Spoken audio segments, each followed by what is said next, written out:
Yani Suriye'de değişim zaten başladı.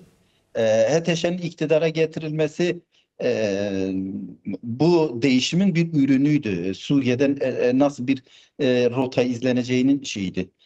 E, Yani çoğu zaman küresel güçlerin radikal İslamcılara, farklı ideolojilere, farklı görüşlere yönelik olarak ciddi anlamda bir tepki göstereceği beklenir. Fakat Taliban örneğinde de görüldü ki en radikaliyle bile kendi çıkarları temelinde uzlaşabilir ki HTŞ'de El-Kaide'ydi. Yani Amerika'daki 11 Eylül saldırısını gerçekleştiren El-Kaide'nin Suriye kolu Nusra ve HTŞ'ydi. Evet. Bununla dahi ABD uzlaşabildi. Trump onunla oturdu yani Jolani'yle. Yani Jolani'yi sadece biz bilmiyoruz. CIA bizden daha iyi takip ediyor, daha iyi biliyor kimin nereden geldiğini. Hatta Jolani'nin bu iş için hazırlandığı dahi iddia ediliyor yani. Şimdi bu değişim rüzgarı aslında Suriye'de 27 Kasım'da başlayan saldırıyla birlikte startı verildi. Bir biçimiyle bunun değişimi yaratıldı. Sadece Suriye'den şeyin nihai son nasıl olacak hala bu belli değil. E, Emperyalist güçlerin temel şeyi nedir? Kendi çıkarlarına göre her an pozisyon değiştirebilirler. Güçlü kimse ondan yana tavır alabilirler. Şimdi HTŞ böylesi bir şeye getirildi. HTŞ mutlaktır anlamında bir sonuç da çıkmaz. HTŞ de Colani de gidebilir. Suriye'de nasıl bir dizayn, nasıl bir denklem oluşturulacağı hala tartışmalı. Yani ben o konuda her şeyin HTŞ'ye bırakılacağını düşünenlerden değilim yani. HTŞ'yi dengeleyecek unsurlar gerekiyor. Bu Dürzilerle, Alevilerle, Kürtlerle yapılacak bir dengeleme olmalı ki İsrail'in bölgedeki pozisyonuna onun pozisyonunu koruyabilsin. Onu Peki savunmasını güçlendirebilsin. o zaman Türkiye burada ne olacak? HTŞ Türkiye peki Suriye'de ne yapacak? Yani eğer İsrail'in pozisyonu, güvenliğini garanti altına alabilecek Kürtlerin, Dürzilerin, Alevilerin, işte diğer seküler Müslümanların da rol aldığı, yer aldığı yeni bir Suriye kurulacaksa Türkiye burada ne yapacak? Türkiye'nin pozisyonu ne olacak sence?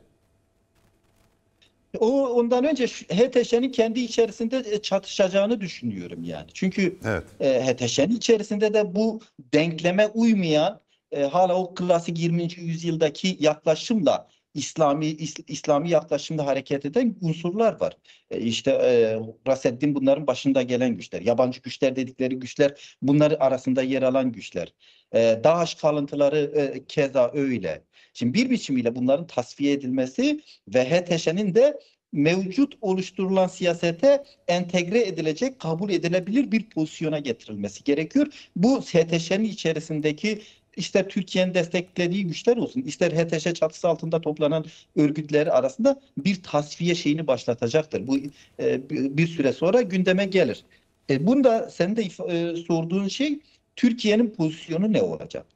E, İsrail'in İran'a saldırısının bence daha farklı şekilde yapılmış olsaydı İran'da daha ciddi sonuçlar alınabilirdi. Çünkü İsrail'in Müslüman bir ülkeye saldırısı ister istemez toplumda tepki toplar. Kimse yani İran'a karşıtı olan, Türkiye'ye karşıtı olan güçler de İsrail'in hamiliğinde herhangi bir mücadeleye kolay kolay girmeye cesaret etmezler.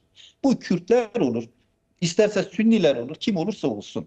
Bu böyle bir harekete başlayacak güç için başlangıçta bir eksi puandır her şeyden önce.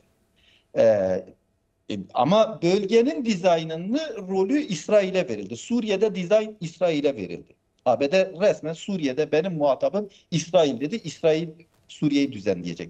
İran'a da müdahaleyi İsrail üzerinden yaptılar. Türkiye'ye yönelik de bundan sonra sırada Türkiye var. Çünkü bölgedeki Dün sözü 20. kestim. Dün Almanya Başbakanı Merz de bunu söyledi. Dedi ki İsrail bizim adımıza bu işleri yapıyor ve bundan dolayı ona teşekkür ediyoruz dedi. Evet, bu rol İsrail'e verilmiş. Evet. Yani toplumsal zeminde belirttiğim gibi tepki toplasa da uluslararası güçler bu rolü İsrail'e verdiler. Bölgede etkili olan İran'dan sonra etkili olan ulusal güçlerden, ulus devlet yapılarından bir diğeri de Türkiye. 20. yüzyılda kuruldu 1923'ten bu yana bölgede etkili olan ve yayılmacı siyaset izleyen son dönemde bir devlet yapılanması. İsrail ile bu anlayış mutlaka karşı karşıya gelecektir. İster Türkiye'de, isterse Suriye'de. Ki Suriye'nin genelinde Türkiye yavaş yavaş sınırlandırılmaya çalışılıyor. Suriye'nin HTŞ üzerindeki ve o Özgür Suriye Ordusu denilen Suriye Milli Ordusu üzerindeki etkisi yavaş yavaş kırılmaya çalışılıyor. Diğer taraftan bölgedeki işgal pozisyonu yavaş yavaş tartışmaya sokulacak. Türkiye'nin hamleleri bence Suriye'de özellikle daraltılacak. Sorun sadece Türkiye'nin içerisinde müdahale anlamında da değil. Türkiye'nin o yayılmacı siyaseti Suriye'de de diğer yerlerde de İsrail tarafından engellenecek. Bu bir çıkar çatışmasına dönüşür. Türkiye'nin içerisine de sıçrar mı? O ileriki süreçte Tabii şimdi görülecek bir şey. evet. Şimdi tabii savaş başlandan bu yana 6 günü geride bıraktık ama daha önce de bu tartışma vardı. İran'la İsrail arasında Kürtler neden bir tercih yapmak zorunda değiller?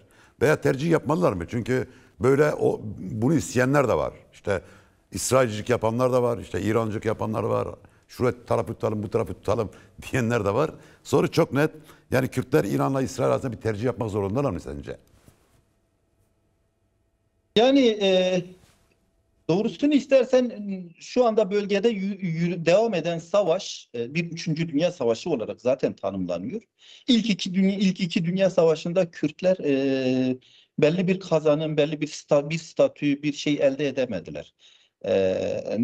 Geçen 100 yıl içerisinde de yok olmanın eşiğine geldiler. PKK'nın yeniden bir diriliş hareketiyle birlikte Kürtler varlıklarını yeniden kazanıp biz varız diyebildiler. Bunu koruyabildiler. Bu Üçüncü Dünya Savaşı ve mevcut şu andaki durum Kürtler için yeniden belli bir statü elde edebilmenin fırsatını doğuruyor. Bunun siyasetini, bunun politikasını oluşturabilirlerse bunun zemini var. Fakat bu zemin İlle de bir tarafı tutma temelinde olur mu? O tartışma konusu işte. Sen de ifade ettiğin gibi. Türkiye'yi mi desteklemeli, İran'ı mı desteklemeli, Suriye yanlısı mı olmalı, İsrail, ABD ille birisini destekleme temelinde eğer tutuma girmek kısır bir tartışmaya neden olacak. Peki burada parametre nedir? Yani esas prensip değil mi de? Yani parametre olarak neyi gözetmesi gerek Kürtler? Yani Evet. ortada bir kaos var, bir kriz var, savaş var. Bölge alt üst oluyor ve Kürtler buradan bir çıkış arıyorlar aynı zamanda. Şimdi şu an mevcut dünya siyasetinde herkes kendi çıkarları temelinde politika üretiyor. İlişki, ittifak, diplomasi üretiyor. Kürtlerin de kendi çıkarları temelinde bir ilişki, ittifak oluşturması gerekiyor. Yani İran ile ilişkilenirse İran hala idam bekleyen çok sayıda genç var cezaevlerinde. Katledilmiş binlerce, yüz binlerce Kürt var İran devleti eliyle. Diğer taraftan İsrail yani öyle çok özgürlükçü bir hareket değil ki bir devlet bir şey değil bir zihniyet değil. Yani Siyonist hareketin yaptığı katliamcı zihniyet, faşizm ve Gazze gözler önündedir. Yani her şeyi bir tarafa bırakalım. 50 binden fazla sivil insan katledildi. Kadın, çoluk çocuk demedi. Katliamcı bir devlet. İkisinden birisini tercih etmek bir zorunluluk değil zaten. Bu Kürtlerin çıkarına da değil. Kürtler için temel olacak olan ve bana göre kendi çıkarları temelinde doğru bir siyaset üretebilmek için birlik oluşturmaları. Eğer birlik oluşturabilirlerse doğru bir siyaset oluşturabilirler.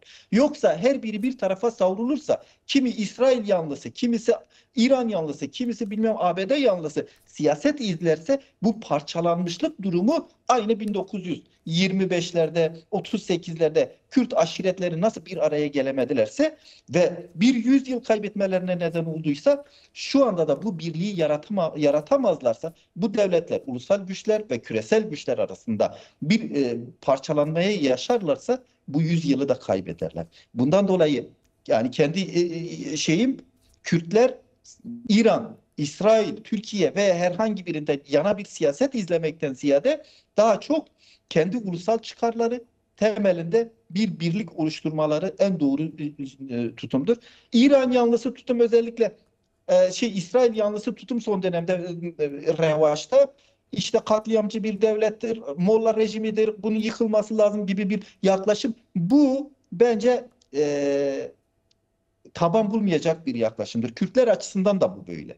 Çünkü Kürtler de ister istemez İslami düşünceden etkilenmiş güçlerdir. Ve bir halktır. Yani Siyonist rejimin hamiliği altında eğer hareket etmek isterlerse Kürtler tarafından da toplumsal taban tarafından da tepki toplayacaklar. Bundan dolayı o tür eğilimler son dönemde kendini gösteriyor. Bence bunlar tehlikeli yaklaşımlar. Bunun yerine daha çok birlik, beraberlik temelinde bir yaklaşımın olması en doğru yaklaşım olacağı düşüncesindeyim. Bir de tabii şu da var, yani tabii savaş devam ediyor. Savaşlar her zaman sürpriz de olur. Savaşların sonuçları her zaman beklendiği şekilde de sonuçlanmayabilir. O nedenle burada bir risk görüyor musun Roşat açısından, yani Kürtler açısından? Yani bu savaşın sonucunda rejim dönüp Kürtleri vurabilir mi? Hatta böyle bir durum söz konusu mu yani? Ya biraz önce de belirttim. Ben bu savaşın bir kazananı, bir şeyi olacağını düşünmüyorum. Yani İran rejimi yıkılacak, yerine farklı bir şey oluşacak, bunu düşünmüyorum. Zaten Trump açık açık söylüyor. İran'ı biz çekeceğiz diyor. Onlarla görüşmeye varacağız. Zaten biraz önce de ifade ettiğim gibi savaş bu biçim sadece teknoloji savaşıyla, hava saldırılarıyla kazanılmaz. İsrail'in saldırılarının, ABD'nin yöneliminin amacı İran'ı yıkmak değil, rejimi yıkmak değil. Rejimi kabul edilebilir bir pozisyona getirmek. Böylesi bir durumda İsrail yanlısı bir siyaset izleyecek olan hangi güç olursa olsun bu İran ve Şiiler tarafından, hatta Müslümanlar tarafından ciddi bir saldırıya maruz kalacaktır. Bir katliamla yüz yüze kalabilirler. Evet. Bundan dolayı öyle yani oluşan havadan etkilenip harekete geçmek bence tehlikeli bir tutum olacak. Daha temkinli yaklaşmak gerekiyor. İran'ın evet rejim olarak yıkılacaktır ama bu kısa süreli bir şey olmaz. Bu rejim uzun süreli bir yıpratmadan sonra ancak yıkılabilir. Bu Suriye'de 10 yılı aşkın bir süre aldı. Irak'ta Saddam'ın yıkılması 10 yılı aşkın bir süre aldı. İran daha güçlü, daha örgütlü, binlerce yıllık tarihi olan bir devlet yapılanması iken bu sürenin çok kısa olacağını düşünmüyorum. Bu yüzden öyle sıcakkanlı kararlar, sıcakkanlı yaklaşımlar zarar verir Kürtlerin bu çıkarlarına genel Evet. anlamda.